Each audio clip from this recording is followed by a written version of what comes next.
Diversity, it might be what's holding your team back, and you may not know it yet and may not know how to solve it.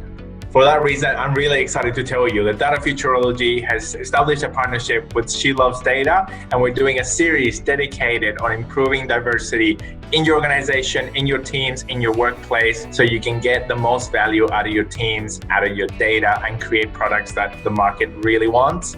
Tune in every week as we speak with executives and female leaders from all over the world on how they have targeted and improved the diversity in their teams, and you can find out what we can learn from them.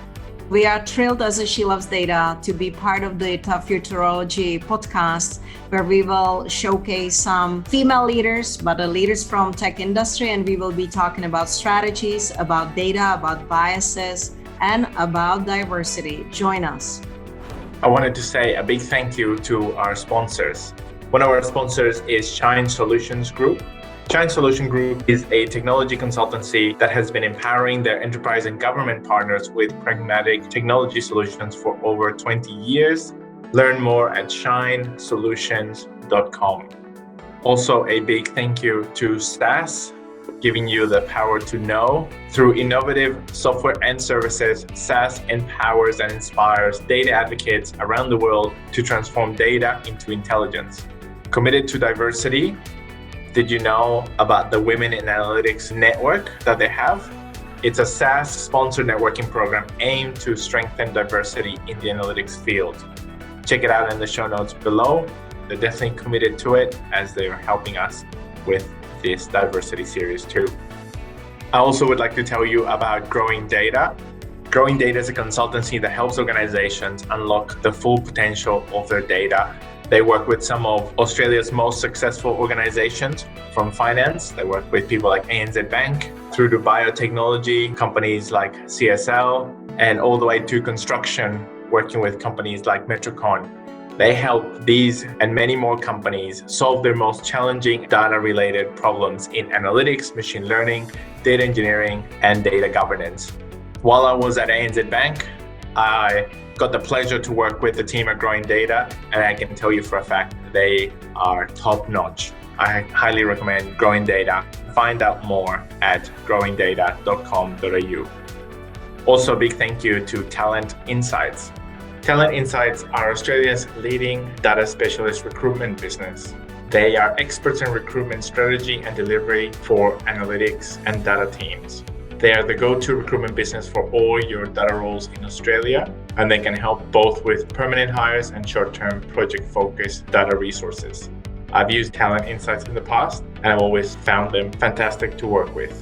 Visit them at talentinsights.com.au.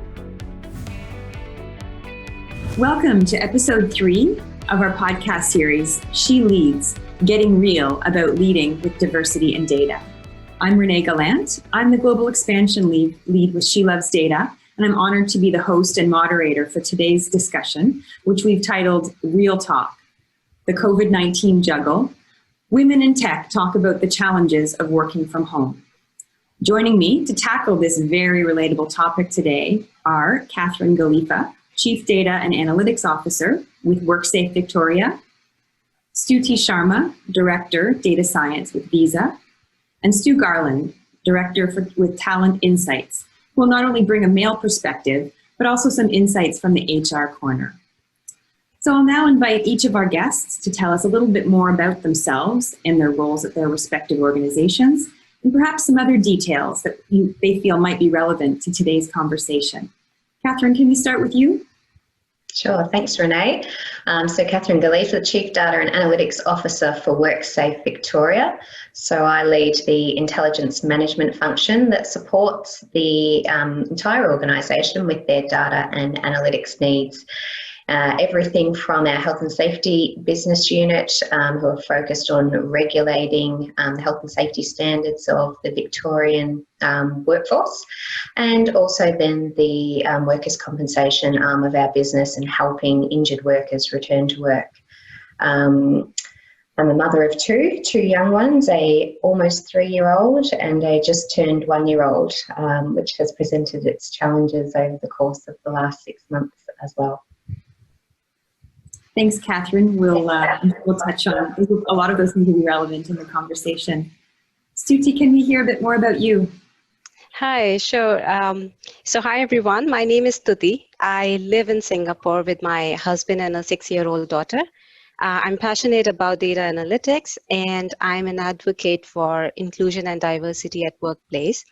In my free time, I like to jog and practice yoga.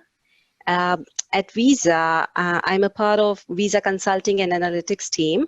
I lead data science team for a cluster of Southeast Asian countries, including Indonesia, Philippines, Vietnam, Cambodia, and Myanmar. Great. And Stuart, tell us a little bit about yourself. Yep. Hi, guys. My name's Stuart Garland. I'm a director at Talent Insights, specifically involved in building the practice here in Victoria. We focus on recruitment within the data field, covering everything from data science, analytics, insights, engineering, business intelligence, anything that ultimately involves data to some degree. Myself, I'm married with a 2.5-year-old and with number 2 on the way. So both work full time. Yeah, it's been an interesting 6 months so far. It sure has. So maybe we could set the stage a little bit further. Wondering if, obviously, regardless of where you are in the world, at some stage we've all experienced some level of lockdown, work from home. So I was wondering if you could perhaps, each of you could share what your work and life conditions have been over these last, 6 to 9 months. So I actually had just returned to work from maternity leave mid-Feb and got 5 weeks of work in the office before remote working commenced mid-March. So I feel like I've actually been out of the office for the past year or so.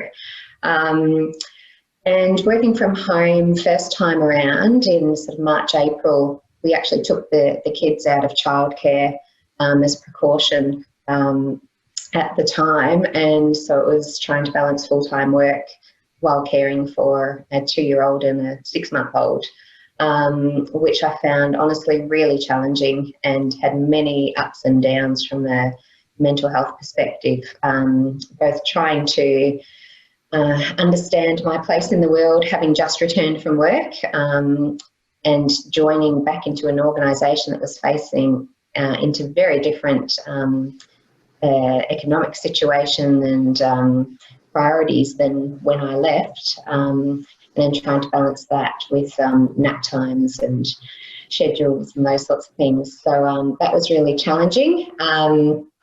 And second time around for lockdown, I was really concerned about the prospect of having to face into having the kids home again and trying to maintain full-time work, and probably went into the second lockdown resigned to the fact that if childcare was closed, I just wouldn't be able to accommodate both work and caring duties like I did the first time around.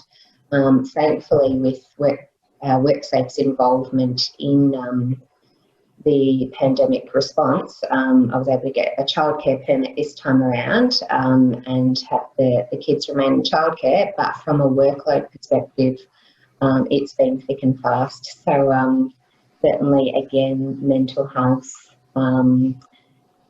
keeping active when you're in the demands of meetings all day, every day, all of those same sorts of things arise, and trying to find strategies constantly to deal with those.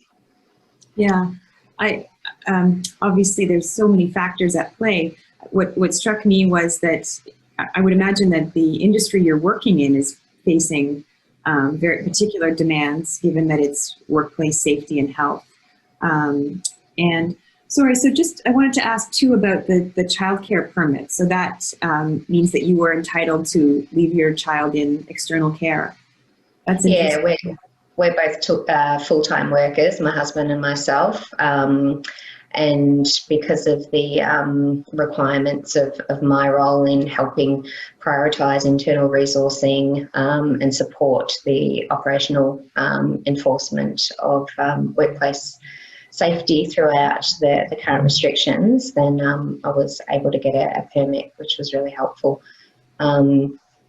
But I think a lot of people have gone into the second lockdown with that acceptance that things need to change from the first time around. I think first time around we all sucked it up a bit more and thought perhaps it was going to be a shorter term event. And I think coming into the second time, we're a bit more realistic about our ability to cope with full-time work and full-time care, and acknowledge that we're human and make those adjustments at the beginning. Yeah. Thanks. Thank you very much for bringing that real honesty and vulnerability to it. I think mental health is a big issue and juggling family demands. So thank you, Kathryn. Stuti, what kind of, what's your work and life balance like now? And I was listening to Kathryn, and I think I'd like to kind of echo her feelings, what she's gone through, right? So for same, like, most of us around the world, I've been working from home for more than 6 months now. That's when, about in March, and that's when Singapore went into lockdown. So I think for me personally, homeschooling had been particularly difficult. That constant kind of worry of, okay, schooling is not sufficient. My kid is not she's wasting her time. So that, I think I was putting too much pressure on myself initially when the lockdown happened. So I think, and then there was this guilt that, okay, the child needs you, but you have to go on a very important client call, which you're driving. Then I think so that guilt was also there. And because everyone was staying home, we were not allowed to even interact with our neighbors. So then my child, she's very sociable. And then she would, because she was not able to interact with other kids or anyone outside of our very small family, she had these mood swings. She would just cry for little to no reason, right? So I think childcare definitely has been difficult during that time. But then also work-life balance. I think I had my laptop set up on the dining table, right? It was always there, even over the weekend. And I think it was more self-inflicted. I would find myself working late in the night. And then I realized that this is not sustainable, right? This thing was not ending anytime soon. And I made a conscious effort to kind of draw a line between my office hours and time with my family. And I think as we have kind of stayed at home for long enough, for 6 months now, and the situation in Singapore has improved a lot. But I have family in New York and in India, where the cases are rising. So I think my dad, he lives alone in Delhi, and I have a sister, again, she lives alone in New York. And we, every year, we at least meet once or twice, and like it's with everyone, the travel's not happening, no vacations, and we are away from family, really, worried about our parents. Yeah. No, and I think what resonated there with me was that the issue of boundaries too. I think we've all struggled with that, and yes, being separated from family in other places, it's been hard. I have a team member that says it's not working from home; it's living at work. I've heard that too. Stuart, how is it with you? Are you living at work or working at home, or? I don't think I know the difference anymore. I think it's very similar to the rest of you guys. I think that when the lockdown originally came into effect, I think I was probably a little bit more optimistic than I was at any other time, in the sense that I thought we could get through this, and I thought it was going to be, a relatively short period of time. But then all the slight issues would crop in. So my wife works full time. She works in the online team for RMIT. So online education suddenly got a huge amount of spotlight on it. And, having a 2.5-year-old that we needed to, it was same with Kathryn, we decided to take our child out of childcare at that particular point. So, we started to try and figure out the right sort of schedule.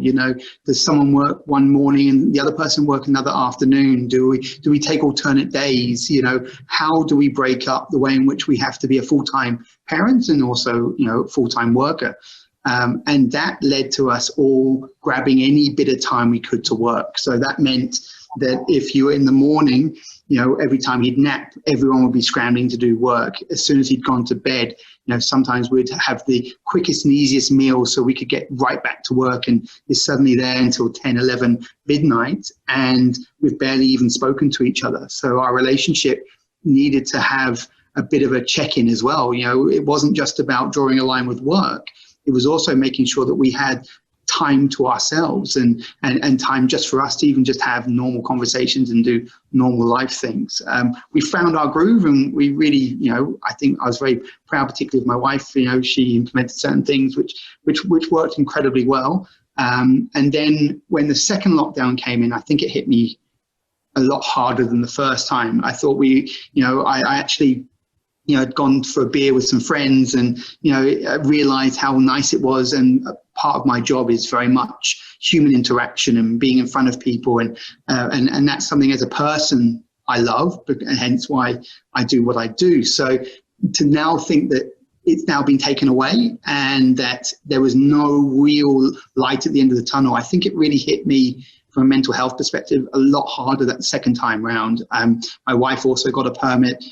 We managed to get care for our son, 3 days a week. So again, from that perspective, our lives were much more balanced. But at the same time, I found myself unmotivated to go outside and do exercise. I found myself, unmotivated to do anything other than to work. So again, it was a different challenge. I found myself having to find my own balance, my own routine to focus on my child, focus on my wife, focus on myself, and really just make sure that, you was positive, but also realistic about what was happening and dealing with it, and actually being okay to say, actually, today I don't feel great, and, but what can I do to actually make myself feel better, and the people around me. So again, we found a really good routine, and, silly things like, making sure we have our own little date night on a Friday night, those types of really small things that go a long way to kind of, that kind of long-term happiness in a world where you don't really know when the new normal is going to come in again. So, you have to be prepared for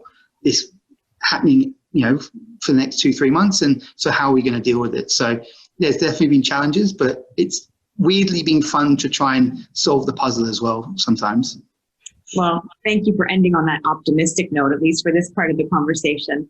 And I think it'll be interesting because we have such a global audience that, obviously Australia's sadly at the head of the curve and already in this second lockdown. And I think, many other places in the rest of the world are facing that reality in the near future. So, we'll be looking to you to, learn how to manage our expectations and cope with this second round. So I can see that we're going to have some great conversation. So let's keep moving. I think just to keep on this topic, how has your employer and how have they accommodated for some of this? What kind of allowances have been made to alleviate some of this pressure, if any? I think Visa is doing great in some of the things which I would like to share. Like I think we have the flexibility, which to me, I think in this new normal, right?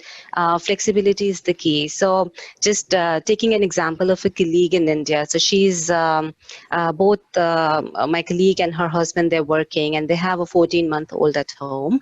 Now, when India went into lockdown, it was very sudden, like they were probably given just like an overnight notice, and they couldn't, so all the childcare, school, nannies, all that support was kind of put to a halt. So there is their work increased hugely, right?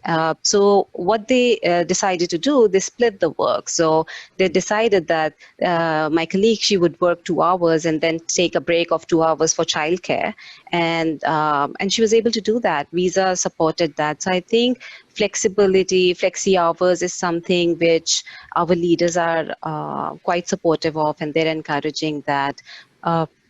Couple of other things, right? Like communication. I think Visa's done pretty well in communication also. So we get these weekly videos from our CEO, Al Kelly, and he he generally, I mean, I think it started off with him talking about the whole COVID situation, his personal situation, how he's dealing his friends, and also as a business, what are the new policies or support that they are planning.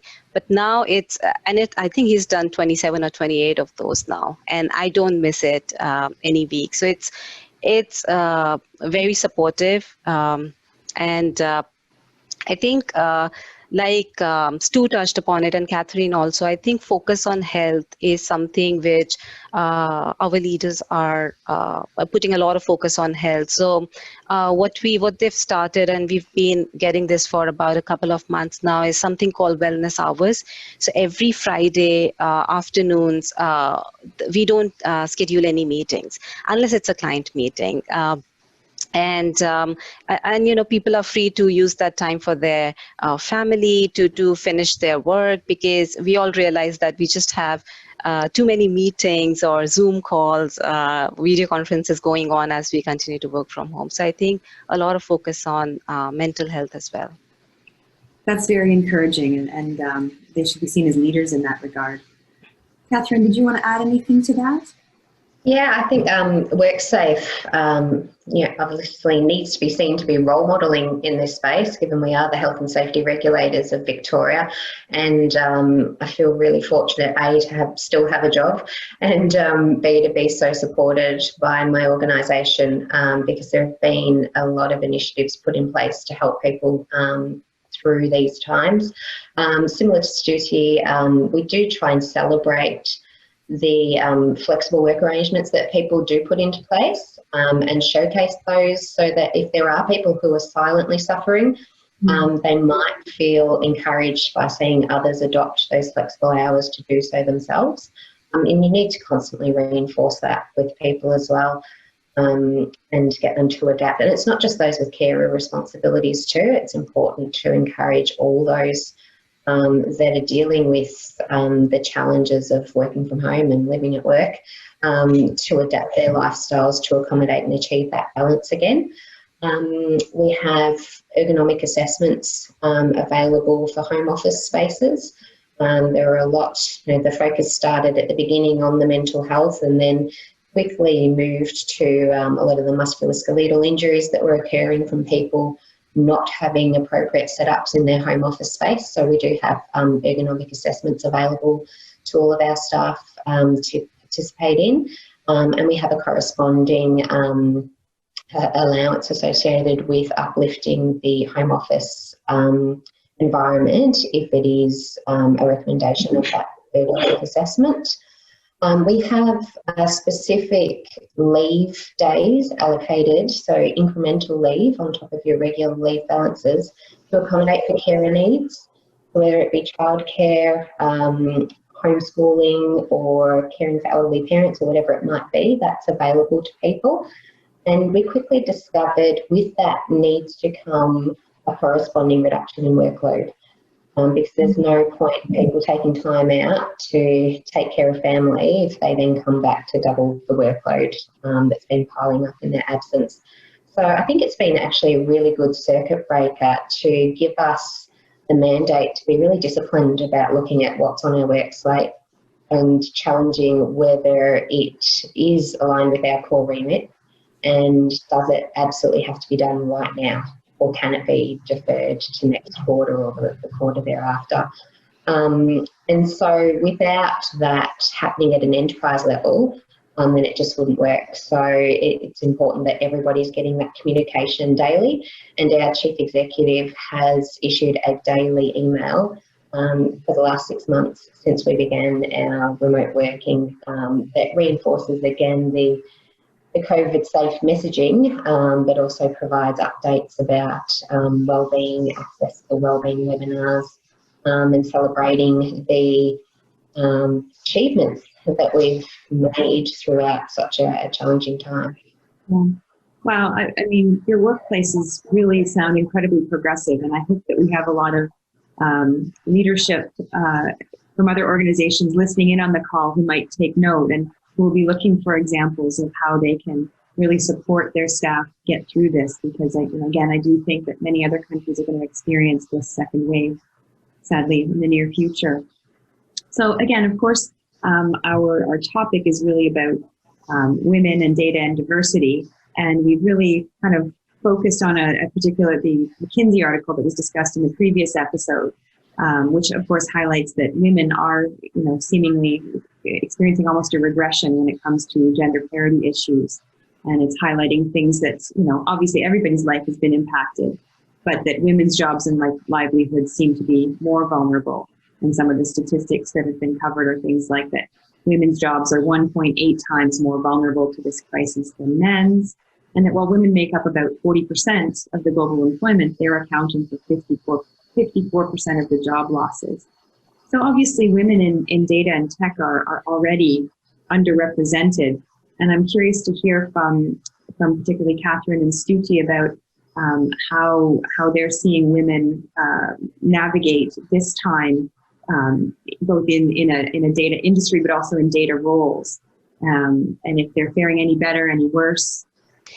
Yeah, I think that's a very good question, and I can go first on that. So it's interesting because in my team, I only have women. So I have a really good team, good diversity from that standpoint, right? And what I've seen around me, even beyond my team, right, among my friends and family, more women they want and they're waiting to go back to work. Right now, in my team, I have data scientists, and they like their own space to think, and they people claim that this is the time when data scientists will have more innovations. Well, that's that's one side of it, right? But on the flip side, I've seen working women, and especially in India, in North America, where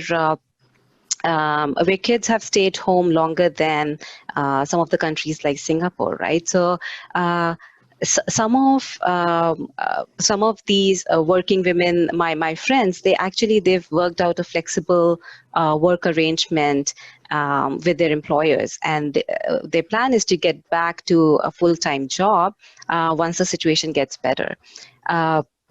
So I think, these are the countries where, unlike Singapore, a full-time helper at home is not very common, right? So I think that's some of the challenge, like one of the challenge which I see. I have another example. I have a friend in India. So she has elderly parents and very little support from her spouse, and she has a kid. And when the lockdown happened, she's and actually going to work was one of the things where she used to get a break from all of that. And now everybody was kind of, when the lockdown happened, locked up in one house, and her responsibilities, her work increased so much, and I find her very stressed during this time. So I think it's important that we are talking about it, and people are paying attention to this. Yeah. In North America, we call the situation like that, where you're dealing with elderly parents and young children, we call it the sandwich generation. I don't know if they haven't figured it out. I don't know if anybody has, but that's it. We need to be mindful of all types of caregivers for sure. Yeah. And I know that you had shared some thoughts with me on this. Yeah, I've probably got a little more positive outlook on women in analytics in particular. I agree with Stuti in terms of those women who are trying to enter or re-enter the workforce. It's probably more challenging at the moment, particularly if they have carer responsibilities, and they are more likely to defer return to work. I think those that are in the workforce in data and analytics, incomes levels are probably higher than norm. And so if you're having the conversation in the household about who earns more, so who's going to compromise on their hours, you may be winning out in that conversation, or at least be having a fairer share when it comes to the compromises that are being made. And I think also, certainly in Melbourne at least, a lot of the women, so it is still very much a male-dominated industry. I think it's still around a 3-to-1 or 2-to-1 male to female dominated industry, with 2-to-1 within Worksafe. men to women. And the women, we are seeing more females emerge through, I guess, the more junior roles. They tend to be a younger demographic and perhaps haven't started families yet as well. So I do think in all of that sense, we probably fare a bit better in terms of data and analytics. But I think, generalising, the natural tendency is for us to become the superwoman and try and take on it all. And so I think from a leadership perspective, I feel that I have to be more proactive around suggesting perhaps compromises need to be made. Can we be more upfront around tailoring a solution before we get to that point of people burning themselves out? But equally, there are a lot of men within my team as well who are taking time off to support homeschooling and do the carer duties as well. So everyone's taking a bit of a hit, but I do feel a bit more positively about women in our industry. That's great. Stuart, I should bring you in, of course. I'm wondering, you obviously work on the recruitment side of things, largely with, as I understand, tech and data clients. What's the attitude been towards these kinds of accommodations from employers in that industry? Do you think that it's an industry that allows for this kind of flexibility a little bit more? What's the attitude from employers? Yeah, absolutely. I think that overall it's actually been incredibly positive. I think the great thing about the data and analytics industry is that a lot of work can be done remotely. I mean, you're not bound by brick and mortar. You can do your work pretty much anywhere. And I think overall there's been some real positive things that have come out of COVID, I think. And one of them is, and Kathryn kind of touched on it just a moment ago, but I think that it's kind of pulled the carpet under a lot of people's perceptions of what a home life looks like. I think, businesses, leaders are seeing more about their employees' life than ever before. I mean, I know that my son has jumped on a Zoom call more than once, and same for my wife. And I think, I know more personally about other people that I didn't previously. And I think that has opened up a much wider line of communication and discussion across businesses. And I think that, without damning my gender too much, I think there was a status quo before COVID kind of came in of who did what and gender roles as well. And I think that when you're all thrown in the same four walls and you all have to kind of adapt and get through this, I think that you then get leaders in businesses that probably didn't look at flexibility as something that was valuable or worth exploring, and it being thrust upon them. And I think what you find is that not only have businesses and leaders in the analytics world seeing productivity increasing a lot across the board, but also communication increasing, all sorts of things happening, but also male-dominated leaders actually finally seeing the stresses and the trials and tribulations that women in leadership roles or in any type of role have been juggling with a family or what have you for a long time now. And I think that one of the real positives coming out of this is just a forced recognition of what it takes to have to go through lots of different priorities from not just your work, but from your family as well. So that's opened up a lot of different conversations, which have then translated itself into flexible working arrangements, flexible hours. I know certain businesses that have encouraged people to take leave, but have offered 1-for-1 days for every leave day that they're currently taking. Lots of things that are happening. And I think that we've fundamentally changed, I think, how we are going to interact together. But I think that the positives for women in data and across the board, I believe, is that their male counterparts hopefully are going to start to wake up a little bit more as to what they're going through, and hopefully take a little bit more ownership and responsibility, and playing a little bit more of an influential part in that as well. Yeah, and I wanted to raise that point too, in that I think more and more companies are opening this up to male, and it was traditionally seen as like a maternity leave, or that women took the caregiving leave. Do you feel that this will encourage more men to take that on? Because again, as an aside, certainly in many companies, those options have been available for many years. But on the flip side, women often feel like they're punished when they do take advantage of that, or it sets them back on their career trajectory. And, again, it's a loaded question, but how do we sort of level that playing field? I think that it's just something that has to happen, and I think that in a competitive environment where you're trying to attract the best talent, these are things that as a business they're going to have to start to think about. And also, I believe that socially, women aren't going to allow for this to continue in the way that it is. And what I mean by that is that my wife has been stronger on me in regards to taking certain responsibilities that I didn't normally. And I know so many anecdotes where that's been true as well. And I also believe that, I've loved my time with my son and the amount of time I've got to spend. And I also believe that whilst I've always loved my son and enjoyed spending time with my son, I also know a lot of anecdotes where I think men have suddenly realized the value of spending that extra time and investing that time and being part of that development of their children as well. So I think that it's a two-pronged attack. I think if businesses want to attract and keep the right amount of talent, I think they're going to have to widen up those flexible options, parental leave across the board, and not signaling out whether or not you are the primary caregiver or the secondary caregiver or the female or the male. I think we just have to have a policy across the board.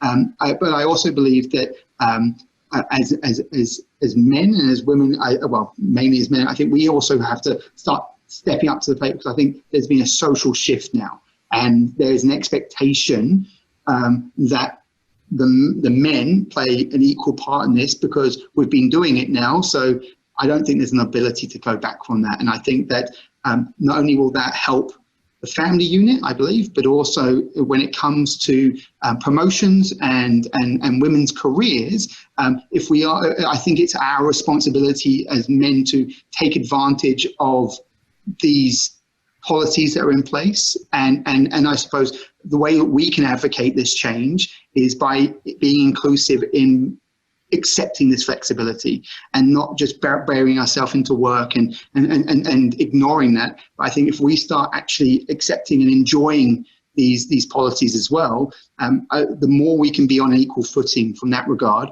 I think then the concept of who or who doesn't get a promotion will lessen. Yeah, I mean, just like, again, She Loves Data, we're all about diversity and encouraging women to pursue these non-traditional careers. We need more female role models for women to aspire to those kinds of careers. And by the same token, I think men need to see leadership from other men who are actually taking advantage of these kinds of opportunities and demonstrating that it's their right and entitlement to take the leave that they're offered when they can. Yeah, I think it's a mental health question across the board, right? I think that, you can look at it from a women's perspective of going, actually, they need to have that mental health sort of security of knowing that actually they can make life decisions and it not affect their career.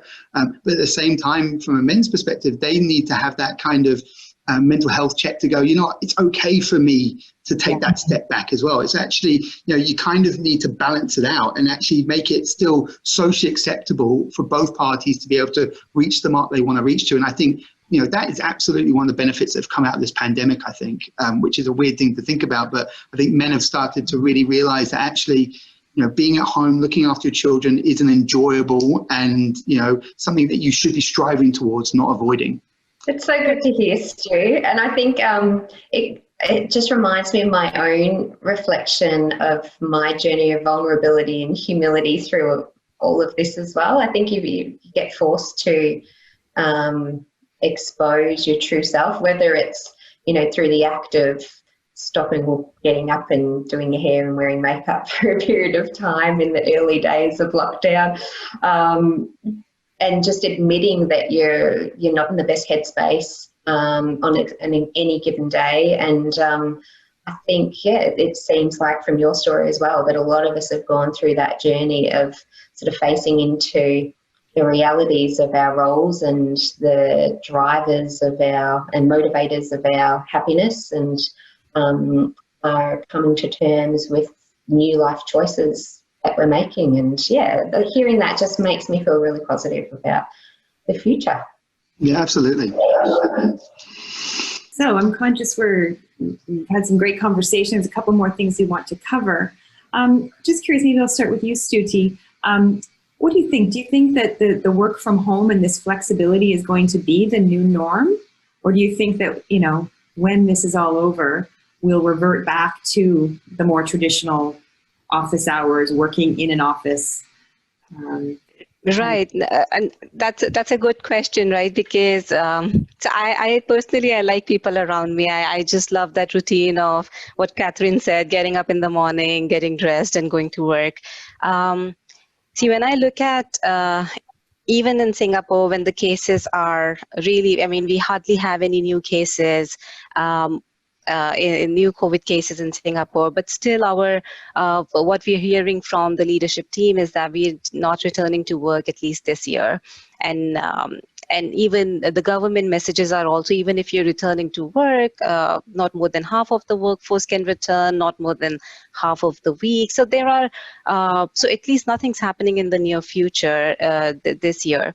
And even when even for next year, and this is my personal opinion, right? When I look around, when I think of old times when we used to, and I'm in consulting team, right? So we used to visit our clients in different countries. So I definitely don't see that happening in the next 6 to 9 months, right? So, but I think, I think during this time we've learned a few good things, like have realized that we don't really need to travel for each and every meeting, like video conferences work in many cases.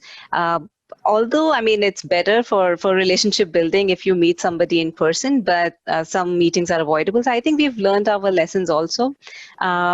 It's although I can't wait for things to come back to normal, I think for the short term, which is about 6 to 9 months, I see myself working from home, if not full time, then at least 3 days or 2 days or 3 days in the week. And I think companies will also give us that flexibility. It won't be completely work from office once things get normal. I think companies will take a slower approach to that.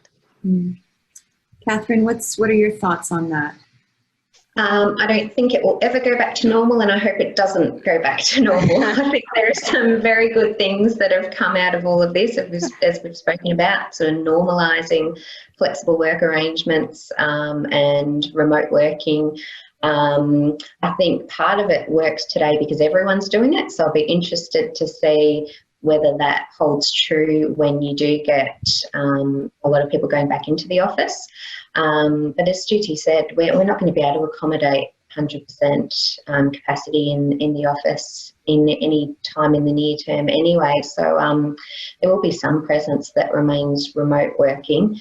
So I do think that can persist. And we've been forced to redesign complete business processes for better outcomes. So I really hope we don't lose that creativity and ingenuity that we've been forced to pull out during these times. So we'll find, I hate to say the COVID normal, we'll find a new normal, whatever that may be. But yeah, I hope we're able to hang on to some of the new characteristics longer. Yeah, I think both, about the ingenuity, holding on to that, but by the same token, touching on something Stuart said earlier, really appreciating when we can come back together, but then maybe, knowing the value of when to do that and when things can be done just as effectively and more cost efficiently, I think, too, in other ways. Yeah.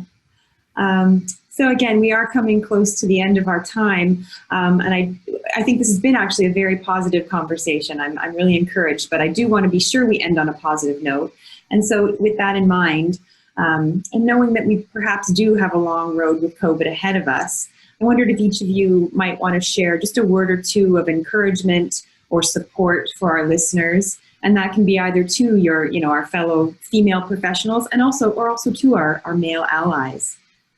So I think those that are facing into sort of harsh lockdown situations keeping the human elements alive. So connecting in regularly with your peers, checking in on people just to make sure that they're okay.